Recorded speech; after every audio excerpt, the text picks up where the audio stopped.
Nah, jadi unik doa Rasulullah ini. Rasulullah itu meminta rezeki itu bukan uang dalam doa ini para hadirin. Yaitu yang pertama, Rasulullah itu minta rezeki kepada Allah untuk diberikan pengetahuan tentang kebenaran itu benar adanya. Kemudian diberikan rezeki untuk menjauhi kebenaran. Ada kalanya kita zaman sekarang, Pak, benar salah saja bias gitu. Apalagi kalau sesuatu kebatilan, sesuatu kerusakan itu sudah banyak dilakukan. Zaman dulu mungkin saya waktu kecil, kalau ada yang hamil di luar nikah itu aib, betul Pak. Sampai harus diasingkan dulu gitu ya. Diasingkan dulu di tempat yang jauh, kalau sudah lahiran baru dikembalikan.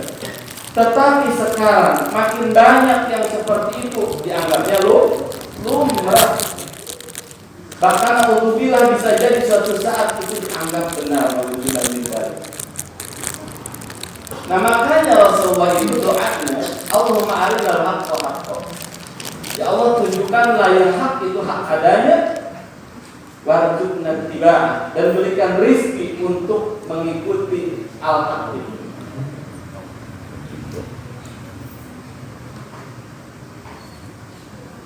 Tadi kemarin ya Mas Diri mengatakan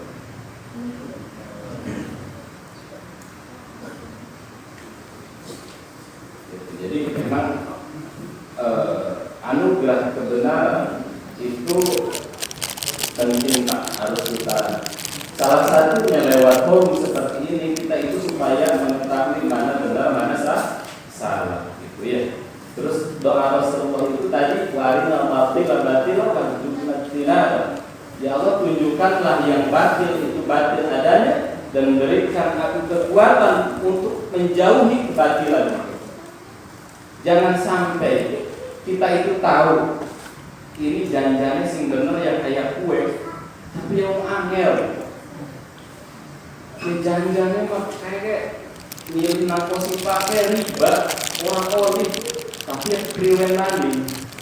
Dia tahu itu salah, tetapi tidak diberikan rezeki untuk menjauhi. Makanya harusnya sepaket para hadirin. Minta ditunjukkan kebenaran itu benar adanya, diberikan kekuatan untuk berada di barisan kebenaran, terus minta ditunjukkan kepada Allah kebatilan itu batil adanya dan diberikan kekuatan untuk menjauhi kebatilan itu.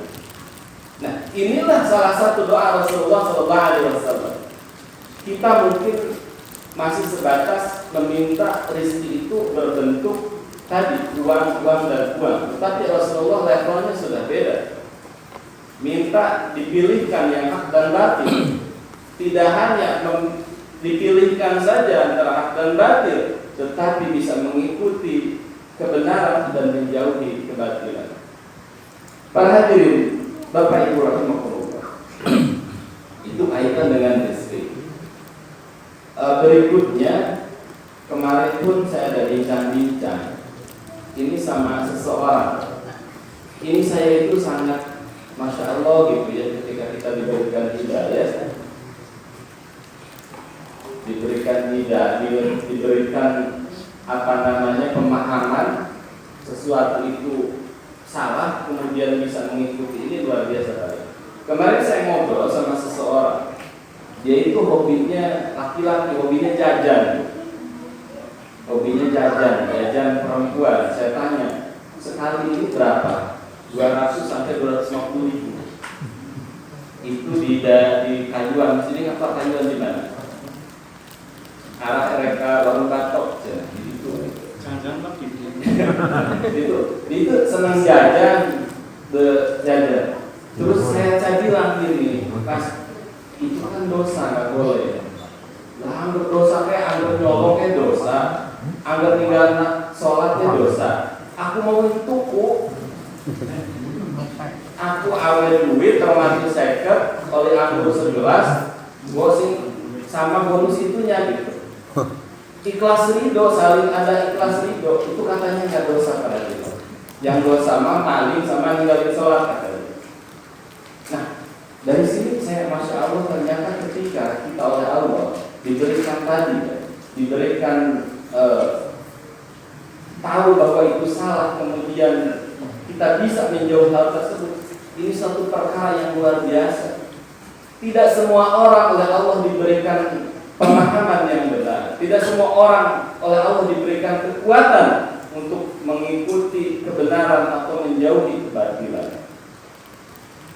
Makanya para hadirin, nikmat hidayah ini memang harus kita syukuri. Nikmat hidayah ini perlu sangat kita syukuri. Salah satu merawat hidayah yang telah Allah berikan adalah dengan cara berkumpul seperti ini. Kalau ibaratkan hidayah itu seperti tanaman yang ketika dia dibiarkan itu akan layu, gitu ya, bahkan bisa mati. Begitupun hidayah yang Allah berikan ini perlu dipupuk, perlu disiram, perlu dirawat. Makanya tidak berlebihan Allah mensyariatkan, bahkan mewajibkan sehari itu 17 kali meminta kepada Allah, ihdinas siratal mustaqim, ya Allah tunjukkanlah aku ke jalan yang lurus, ya Allah tunjukkanlah aku hidayah, petunjuk.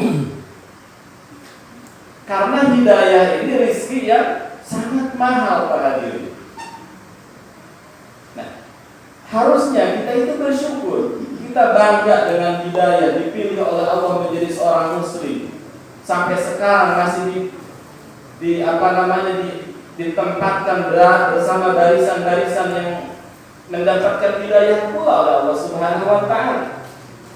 Ini perlu kita pupuk, perlu kita rawat, perlu kita jaga. Karena tadi tidak semua orang oleh Allah diberikan pemahaman untuk mengikuti kebenaran. Tidak semua orang diberikan pengetahuan bahwa itu buruk, kemudian dia bisa menjauhi. Maka dilafalkan doanya. Bismillahirrahmanirrahim. Allahumma arinal haqqa haqqa warzuqna ittiba'ah wa arinal batila batila warzuqna ijtinabah. Ya Allah, tunjukkanlah yang benar itu benar adanya, berikan aku rizki untuk mengikutinya, dan tunjukkanlah yang salah itu salah adanya, dan berikan aku rizki untuk menjauhinya. Siap Bu? Siap ya Bu? Nganggo jilbab wajib apa ora Bu?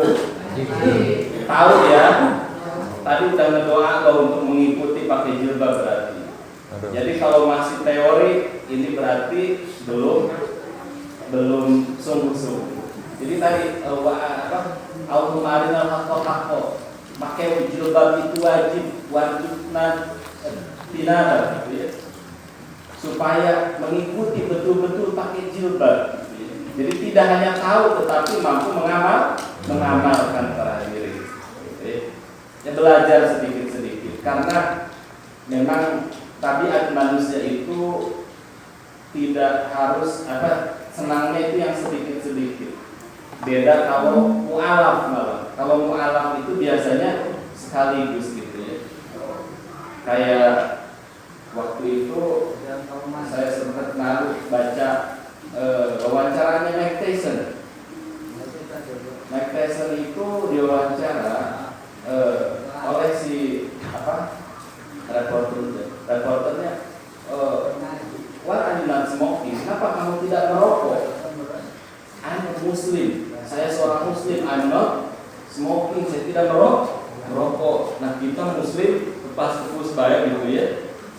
Mike Tyson yang kalau baru mu'alaf katanya tidak merokok karena seorang Muslim. Walaupun hukum merokok itu terjadi ikhtilaf ya. Ada yang mengharamkan mutlak, ada yang memakruhkan, bahkan ada yang mubah gitu ya. Itu kembali ke pemahaman masing-masing gitu ya. Gitu. Bapak hadirin, Bapak Ibu rahimakumullah, itu kaitan dengan rezeki. Jadi bekal tadi konon katanya tahun 2023 ada terjadi resesi, akan ada terjadi resesi yang hebat gitu ya. Karena faktor satu, perang Rusia Ukraina, yang kedua itu karena faktor kenaikan suku bunga. Jadi bunga bank dan lain sebagainya itu naik sehingga harga-harga itu naik dan lain sebagainya. Nah, ini salah satu resiko dari sistem kehidupan kapitalistik saat ini. Bahkan resesi seperti ini biasanya terjadi berulang. Itu penyebab berikutnya karena mata uang yang dipakai oleh kita itu pakai uang rupiah, para hadirin, uang kertas. Beda sama di zaman Rasulullah SAW. Di masa Rasulullah pakainya uang dinar. Dinar terbuat dari apa? Emas. Emas itu, para hadirin, di masa Rasulullah kambing itu harga kambing 1 dinar. Sekarang juga 1 dinar. 1 dinar itu kalau nggak salah sekitar 2.400.000-an sekarang. Dapat nggak kambing 2.400.000? Nah, jadi kalau pakai uang rupiah memang kertas biasa, nggak ada nilai itunya, sehingga wajar kalau terjadi resesi selalu berulang. Bahkan menurut para pakar sekitar 5 tahunan atau 10 tahun. Resesi terakhir itu 2018 kalau tidak salah. 2018 kalau tidak salah itu jadi resesi. Nah, makanya untuk menghadapi terkait gonjang-ganjing fitnah akhir zaman, yang paling utama bekalnya adalah ilmu, pada diri. Tadi kita memahami masalah rezeki, kita memahami terkait qada dan qadar, kita memahami terkait bersyukurnya menjadi seorang muslim. Bahkan seorang muslim itu masya Allah gitu ya, A sampai Z-nya seorang muslim itu sudah diatur. Masuk ke kamar mandi ada aturannya. Masuk kamar mandi ada aturannya nggak, Bu, dalam Islam? Ada. Bahkan berkedip pun ada aturannya. Kalau sudah berkedip itu kalau melihat perempuan berarti sudah tidak halal, gitu ya. Bahkan orang muslim itu, orang muslim yang tahu ilmunya dengan orang muslim yang tidak tahu ilmunya, minum aja itu beda, para diri. Orang muslim itu kalau dia tahu ilmunya, minum air saja dia berpahala. Ada yang tahu sunnahnya minum gimana, para hadirin? Baik, 3 kali. Betul, 3 kali. Jadi sunnahnya minum itu ambil air pakai tangan kanan. Yang pertama itu dilihat dulu airnya. Kemudian berikutnya itu baca bismillah, diminum 1 kali, kemudian lepaskan, baca hamdalah, ulangi lagi, bismillah lagi, minum lagi, hamdalah lagi sampai 3 kali. Itu kalau orang muslim seperti itu dapat pahala. Tidak hanya minum, tidak hanya dahaga yang terpuaskan, tetapi dia juga dapat pahala. Tetapi kalau misalkan yang minumnya sembarangan, apalagi tangan kiri, apalagi yang diminumnya nggak halal, gitu ya, itu malah bisa mendatangkan dosa. Nah, makanya yuk kita nuntut ilmu dari sekarang. Alhamdulillah di musola ini ada kajian rutin setiap malam Sabtu. Bahkan pagi ada kegiatan, gitu ya, pada subuh sebelum subuh dan subuh berjamaah. Monggo kita bareng-bareng kita menghadapi akhir zaman ini, menghadapi era fitnah, badai fitnah, gitu ya. Bisa jadi nanti kehidupan kita akan banyak sekali cobaan yang itu bisa mengguncangkan iman. Bahkan kata Rasulullah SAW, di akhir zaman itu seorang muslim itu bisa paginya beriman, sorenya kafir. Saking dahsyatnya cobaan nanti di akhir zaman nanti. Nah, ini menghadapinya dengan iman, dengan ilmu, para hadirin. Tentunya iman dan ilmu itu didapatkan lewat seperti ini, didapatkan dengan perkumpulan, didapatkan dengan jamaah, didapatkan dengan mendengarkan kajian-kajian baik dari YouTube dan lain sebagainya. Nah, ini mohon maaf kalau agak ngalor ngidul karena terus terang kurang persiapan. Harusnya yang isi itu Ustaz Rijal Effendi, beliau berhalangan hadir sehingga saya tadi ditunjuk untuk menghandle seperti itu. Nah, sebelum ditutup barangkali ada yang ditanyakan maka atau ditambahkan terkait materi yang saya sampaikan tadi, silakan.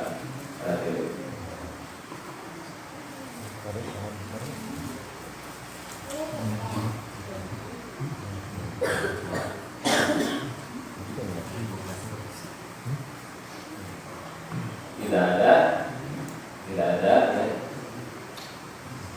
Alhamdulillah kalau tidak ada, masih ada waktu.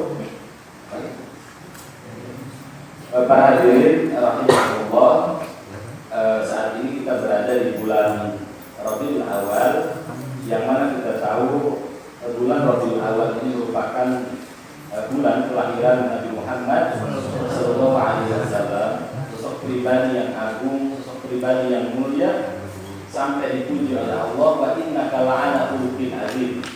Rasulullah itu merupakan khuluqin azim, berakhlak yang sangat agung, sangat mulia. Untuk itu mari kita senantiasa mengingat-ingat perjuangan beliau. Hidayah bisa sampai kepada kita atas perjuangan Rasulullah Sallallahu Alaihi Wasallam. Bagaimana Rasulullah itu dulu ketika mudanya beliau diagungkan, diistimewakan, setelah beliau berdakwah, kemudian beliau dihinakan, beliau dicap dukun dan lain sebagainya, itu semua demi kita terhadiri. Saking cintanya kepada kita, padahal kita terpaut 1400 tahun lamanya.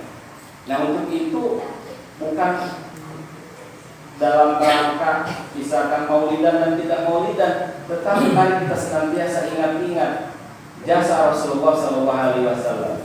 Rasulullah dulu mensiarkan Islam, mensiarkan hidayah, itu luar biasa perih dan getirnya, sampai pelipisnya berdarah, sampai dia mengorbankan istirahat malamnya, sampai dia terik tengah hari harus berjalan di tengah padang pasir, sampai dia harus terpisah dari keluarganya, bahkan dia harus diancam, dibunuh dan lain sebagainya. Itu semuanya demi kita, demi hidayah sampai kepada kita.